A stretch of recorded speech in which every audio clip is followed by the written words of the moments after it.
Maring kinwestiyon ng minority bloc sa Senado ang umano'y rushed o minamadali na proseso ng pag-amyenda sa Senate rules. Kasunod ito ng pag-walkout ng minority bloc nitong Martes, 26 ng Mayo matapos naman ang mainit na talakayan tungkol sa pag-amyenda sa Senate rules na nagpapahintulot dun sa mga mambabatas na dumalo pa rin at bumoto sa plenaryo sa pamamagitan ng teleconferencing kahit hindi naman ito personal na sumisipot. Ang panukala inihain ni Senator Rodante Marcoleta na may layuning payagan ang mga justifiable na remote attendance ng mga miyembro ng Senado. Git nga ng minority bloc, minamadali ang naturang proseso sa pag-amyenda sa rules at nagbibigay ito ng sapat na pagkakataon para dun sa kanilang panig ngunit hindi naman bukas sa mga opinyon ng minorya. Sa kanilang pahayag ay ibinahagi ng senador na si Kiko Pangilinan ang ilang punto na dapat anya na isailalim sa mas malawak ng talakayan at hindi dapat na ipatupad ang mabilis na mga patakaran at mga pagbabago. Paninindigan nga ng minorya tila may railroading o pagmamadali sa proseso at tila sinasagkaan ang kanilang kalayaan na maglahad na ang kanilang saloobin hinggil dito. Nagbabala rin ito na makakaapekto yan sa patas na paglahok ng mga senador sa paggawa ng batas. Dahil nga sa pag-walkout ay hindi nabuo ang ilang mga kinakailangan gawin. Pati na ang quorum ay naapektuhan kaya hindi na nasunod ang naturang panukala. Kalaunan ay nag-adjourn at itutuloy na lamang ito sa 1 ng Hunyo. At kaugnay niyan ay narito ang naging bahagi ng talumpati ni Senator Erwin Tulfo at ang tugon naman ni Senate President Cayetano. My question is, why is the majority in such a hurry to tackle this motion?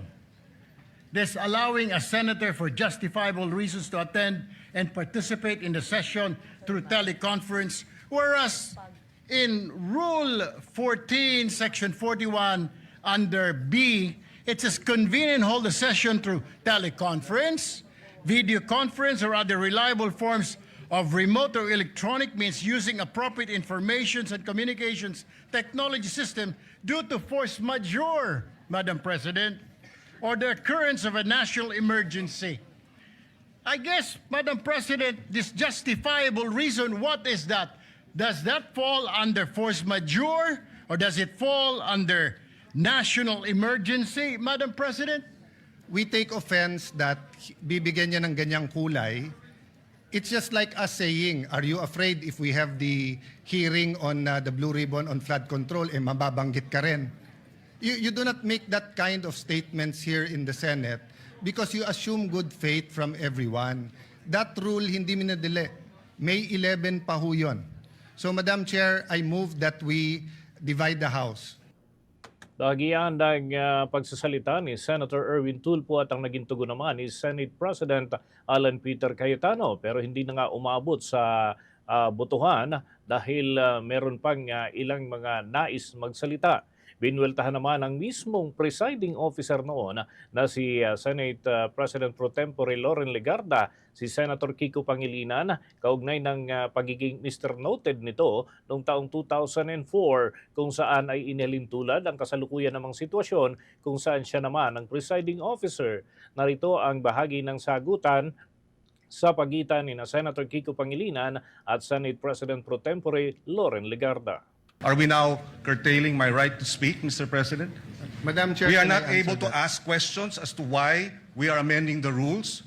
We are not able to ask questions as to who they wish, Madam Chair, may I answer? who will benefit from the amendment to the rules. For the Is this kind rule, Mr. information President? of Is this the- rule, Mr. President, for I was Senator about to Bato, who is not recognize here? Senator We would Pangilinan. like to raise these valid questions, Mr. President, before we go into a vote, Mr. Madam Chair. President. Yes, These, Madam we should not be... How can our- the presiding officer recognize Senator Pangilinan? Please know that I would never curtail your right to speak. Just as in 2004, I believe you were seated and I was a vice presidential candidate of FPJ then, and my microphone was closed and my right to speak was closed, was not given. I remember that time now, and the word noted was said to me. That will not happen now. I will Again, mga kabombo, ng buwelta nitong si Senator Loren Legarda ang tumatayong presiding officer sa kanilang sesyon at itong pagsasalita rin ni Senator Kiko Pangilinan. At samantala, ipinaliwanag naman ng isang abogado na matagal nagtrabaho sa Senado ang mga proseso kung bakit krusyal ang pag-walkout ng mga senador mula sa panig ng minorya na may malaking bilang ng kanilang mga miyembro. Narito naman ang pagpapaliwanag ni Attorney Edward Chico, isang political analyst.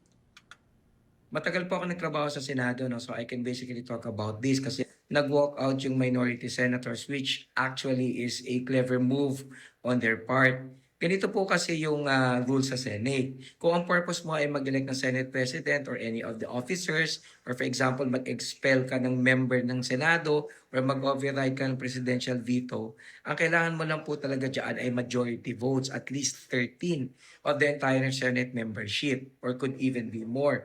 However, with respect po to ordinary business conducted by the Senate, pag-approve ng mga measures, ng mga resolutions, bills, or even motions, ang kailangan mo lang is simple majority, meaning of those present and voting at which there is a quorum or provided a quorum exists. So para silang ordinary corporation. Dahil 24 ang senador, sa ordinary business nila, ang quorum nila ay 13. So kung meron silang measure na iboboto, o meron silang didesisyon na motion, kailangan nun makakuha ka ng 7 of the 13. So depende kung ilan yung umaten. So kung 2 po, dapat 11 votes. Si Marcoleta, nag-motion siya na yung mga kasama niyang wala, sana payagang makapag-participate at makaboto. Kasi alam naman natin, hindi ba, kapag ka nakulong halimbawa si Jinggoy, nakulong si Villanueva, at siyempre si Bato wala na nga, yung 13, 10 na lang. So that is actually a weird situation. Dahil isipin mo, kung 10 ang dadalo, tapos may 11 minority. So anytime na may motion na gagawin sa plenaryo, ang mananalo yung minority kasi 11 sila. So it creates this unique, unusual situation na kung saan yung minority ang nasusunod. No? Kaya tingnan natin kung ano pa yung susunod na mangyayari kasi marami pang mangyayaring maneuverings yan. Gusto ko lang maintindihan ninyo. Lagi yan mga kabombo ng pagpapaliwanag ng isang political analyst at matagal nagtrabaho dyan sa Senado kaugnay ho ng mga patakaran lalo na sa botohan at bilang ng suporta mula sa magkabilang panig. For the most trusted source of news and information, visit our website at www.bomboradio.com. Follow us on Bombo Radio mobile app, Facebook, YouTube, TikTok, and X, formerly Twitter. Like, share, and stay connected. Anytime, anywhere.